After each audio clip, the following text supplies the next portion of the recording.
everyone. Good day. Peace. You. Excited to be here. I'm Steve Bloom, that's Redman. I'm gonna take off my jacket. And I'm Redman, and that's Steve Bloom. I would like to thank the CWCP Expo for having us here today. A great event. I've been part of this event for years, been coming all the time. Before things were legalized in New York, they've been here. And I thank them for bringing us together today for this special program. That's right. Thank you, Christine Lanuzzi and Gretchen Gelly. Thank you. I appreciate y'all having me here in NCP. So welcome to this special session featuring Redman and myself, Steve Bloom. I met Redman in 1993 when I was music editor of High Times magazine. Hip-hop artists were beginning to embrace marijuana, and Redman was among the first. Today we're going to talk about Redman's history as a rapper and as an advocate. His first album, The Album, came out in 1992. It included Blow Your Mind, Time for Some Action, which we were just listening to, and How to Roll a Blunt. Since then, he's released 7 more solo albums and 2 collaborative albums with Wu-Tang Clan's Method Man. In 2001, Redman and Method Man co-starred in How High. Yes. When he's now performing as a solo act, you'll see Redman on stage with his Bud Mask. They put on a great show. Absolutely. So let's start by going back in time. Reginald Noble, Reggie, was born, giving it away, was born in 1970 in Newark, New Jersey. By the time he was 18, he'd begun his career in hip-hop. When he met Eric Sermon from EPMD, things took off for Redman. So Red, tell us about how you became a rapper and who influenced you to go in that direction. I was always musical influence. I loved music since the day I came out the hole. And it was like, it was embedded in me. It was like, I couldn't live without music at a young age. I remember me sneaking out the house at 11 years old, sneaking next door to the basement parties my neighbors used to throw, and sitting by the DJ and watching him, DJ. And I used to try to ask him, let me DJ. He said, man, you need to be upstairs. Your mother gonna kick our ass for you being down here. So I used to try to DJ at 11 years old. And besides what my mother and my father played records from Diana Ross to the Jackson 5, a lot of Nat King Cole. I was turned on from music and sound and sonics at a very early age. And then I started picking up the mic. And I remember hearing a song from EPMD. Like, I was already, I love rap, I love hip hop. I was already bumping Rock Hill, Big Daddy Kane. Even my earlier pioneers, like Grandmaster Flash, Furious 5, Grandmaster Kaz. But when I heard EPMD, Strictly Business album, I would say, that was the day the little light bulb and shit, we all talk about, popped over the head. And I said, I want to do this. I'm going to do this. It was to a point when I first heard the song, right? When you live in the hood, only thing that separated you and your siblings' room was a curtain. We didn't have a door. We had to pull back the curtain to see each other. So I remember I first heard the song on stage, and I said, shit! I pulled back my sister's curtain, I said, Roz, because her name is Rosalind. I was like, do you hear this shit? Do you hear EPMD? You hear what's going on? I said, I'm about to do this. I'm about to be a famous rapper. I'm about to go on tour around the world. You should start rapping. Let me be your DJ. And she said, hey, go ahead and pull my curtain back. I got to get up in the morning. And after that, I just kept working and working and working until I got here. So how did you get the name Redman? First of all, I was red-headed. I had an afro. I grew out of it. But my afro was red, I was red-faced. And then, how I got the name, when I was younger, a girl had threw a snowball in my face. She hit me directly in the face, like, not even here, or here, but it was more like in this area here with hurts. And I turned real red. And after that, the neighborhood spotted it. They spotted the whole action that went down. And they said, look how real this space is. We're red as hell. Because everyone knows if you come from the urban area, streets, if you're light skinned, you're automatically called red. But I turned red as hell like a pistachio that day. And after that, the name just stuck with me, and I had it on the area. Well, I'm a red man myself. Hey, you may not know, but I'm a red. That's right. All right, so you recently told me in an interview for Honeysuckle magazine, In the House, Tony, and Sam, he said, when I saw Cypress Hill on the cover of High Times, which was in 1992, I was like, yo, I gotta be on that fucking cover. Yes. You told me that, right? So that was 1992. 1 year later, we decided to do another hip-hop issue. You ended up getting your wish and appeared on the cover of High Times of the March 1993 issue of High Times. Which is really going way back already. We're talking almost 30 years. So what do you remember about that photo shoot and just in general connecting with High Times? Honestly, Steve, I don't remember too much shit about that photo shoot because I was high. I was high. But you know what? The influence from Cypress Hill, which is my brothers, when I first seen them on the cover, the first thing I said was, where the hell did they get that green weed from? Because, you know, I'm on the East Coast, and everyone knows if you're from the East Coast, back in the early 90s, our weed was like slightly brown all the time. Like we, you know, that's right, big facts. It was slightly brown. Only kind of green weed we had was like skunk. You know, that's what we had. That was the greenest of them all, skunk. Everything else was chocolate, you know, lamb spread, all of it was brown. But it was good, that's what we dealt with. But when I first seen Cypress Hill, I said, oh no, there's a whole other world out there that I'm not tapped into. That weed was green as fuck, and I had to be a part of it. So I immediately had to be a part of High Times because I seen High Times when I was younger, but never paid attention to it. Like, wow, there's a magazine that promotes weed, and I remember that when I was like maybe like 15 or 16 or whatever, and I was like, wow, there's a magazine that promotes cannabis. And then when I got in the rap game, I seen Cypress Hill being one of the first artists, rap artists, being on that cover. I said, I had to be a part of it. I had to be a fucking part of it. Now, the shoot, while I was shooting, I don't remember shit, Steve. I ain't gonna lie. I was high as a fuck. There's sort of an interesting backstory because we were doing a hip-hop issue with a lot of different artists, and we were shooting several artists to be on the cover, and we would choose the best cover. And that day at Michael Benefi's studio,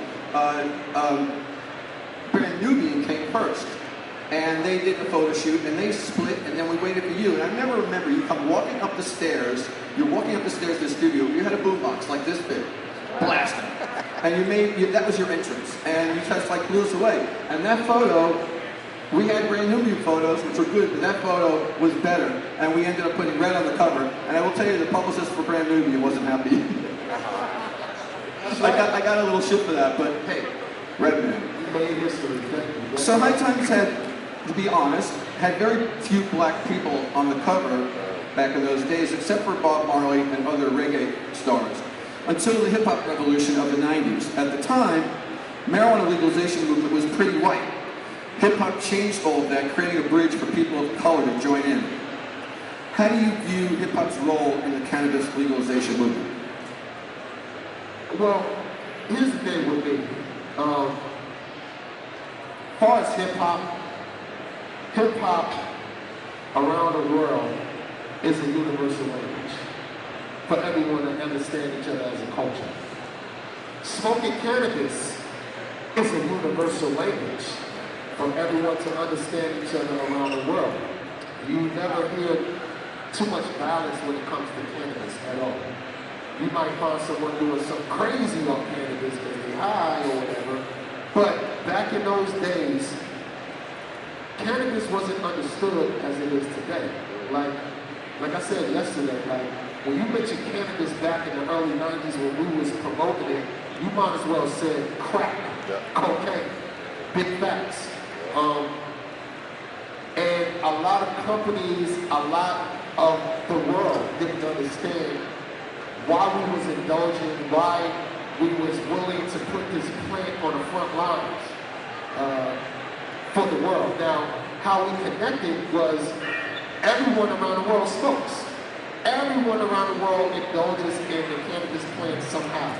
And I knew, and Be Real from Cypress Hill knew, Snoop Dogg knew, Method Man knew, that anywhere we went and landed and performed that, we had to have cannabis and they would have it for us.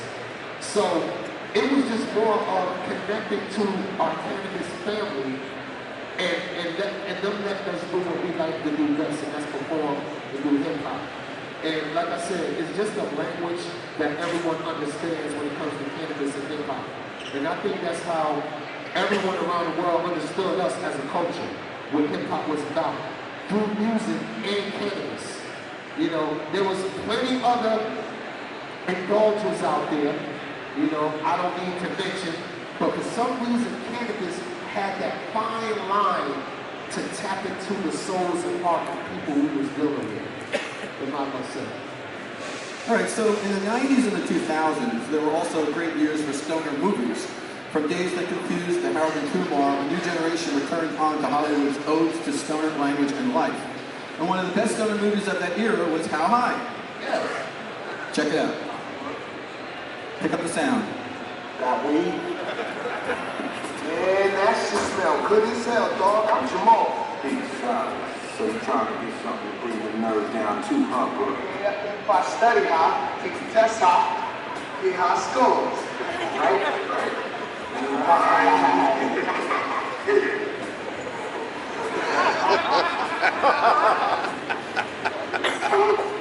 Get that, son.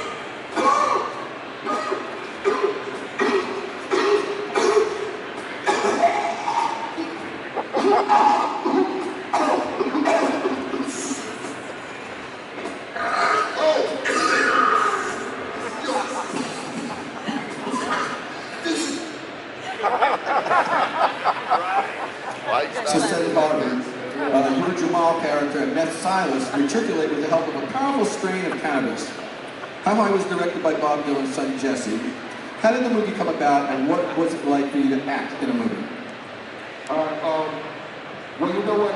Thanks to Leo Cohen, Ellis, James Ellis, Ken Louse, everyone from Def Jam, they kind of planted that bug with me that parts teaming us up in the early 90s as to do music together and to go on tour together.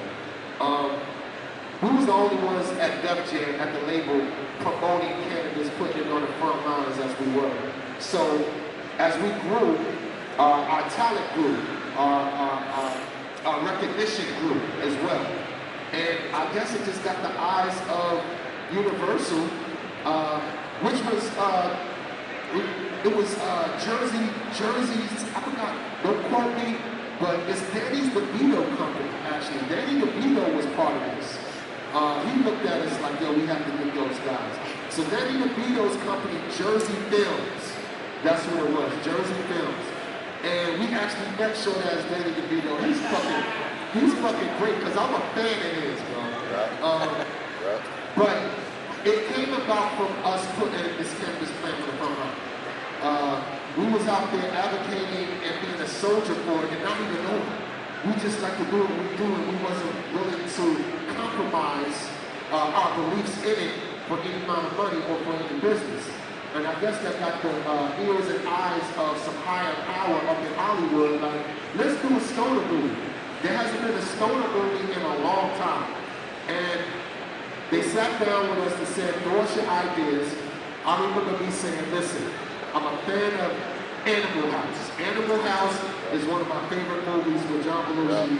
And I said, there hasn't been a movie on college smoking ever. We got to be the first ones to do it.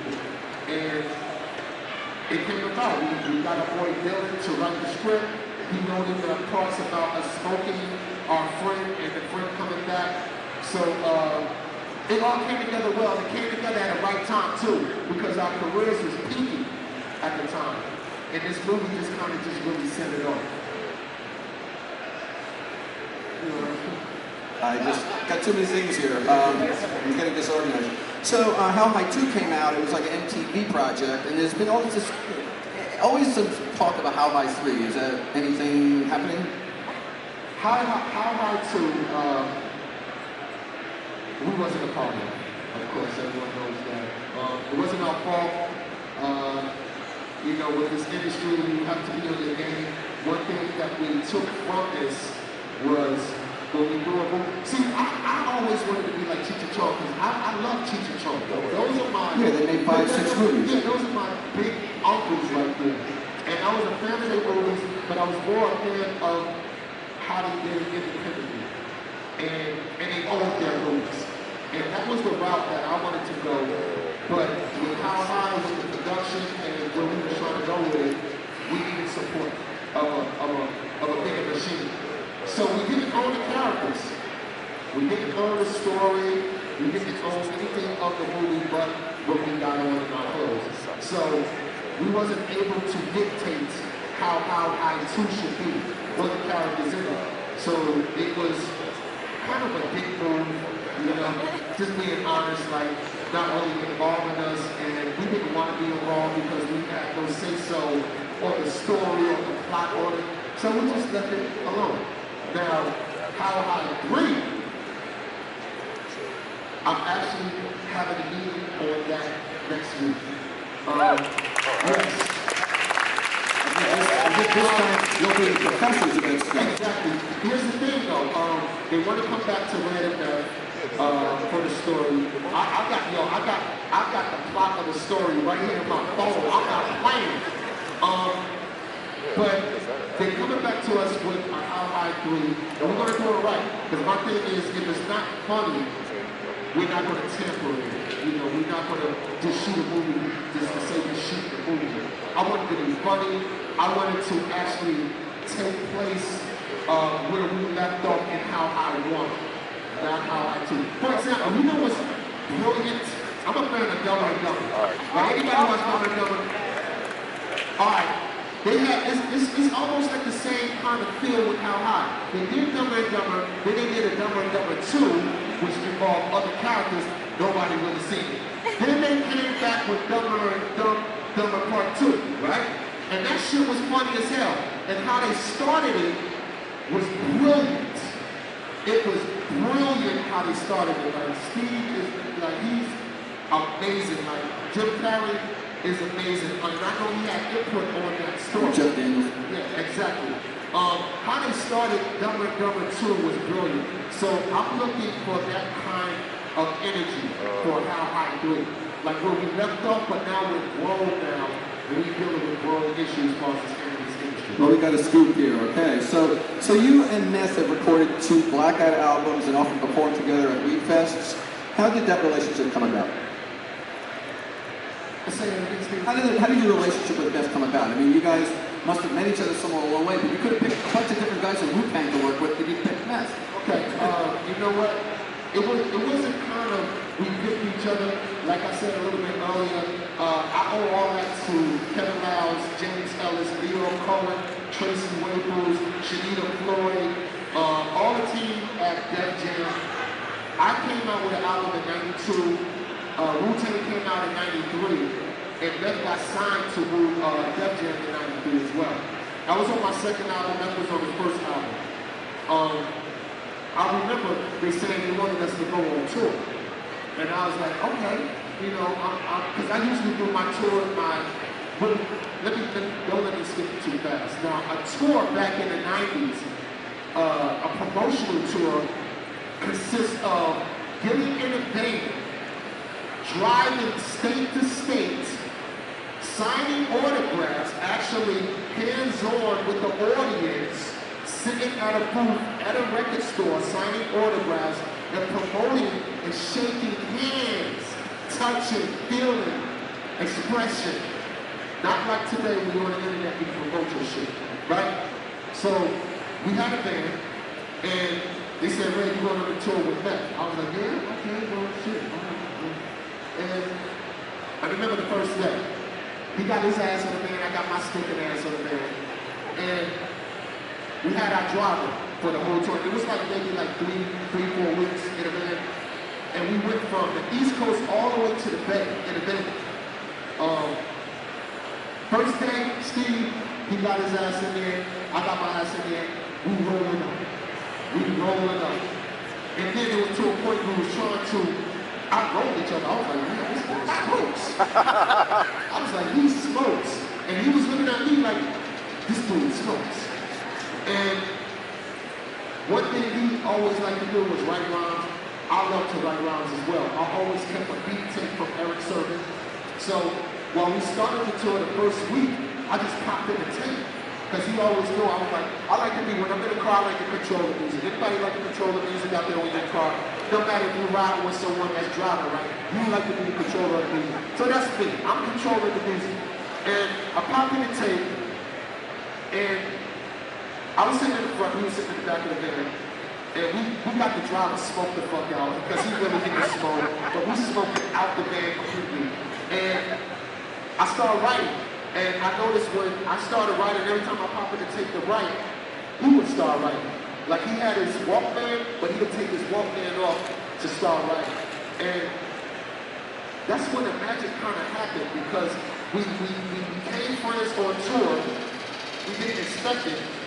But then when we got to the Bay Area, we had to battle like maybe like 10 dudes when we went in this record store. And we looked at each other like, man, all of them want to battle us. We looking at each other like, fuck, how we gonna handle that? But we was in there kicking ass. And after that, we kind of like, you know what, you my guy. Let's do a song together. And that's when we started writing How High. So, Wow. bring things more up to date. Method Man now has his own cannabis brand, T-Kyle, Willie Nelson, Jay-Z, Wiz Khalifa, and many other musical artists.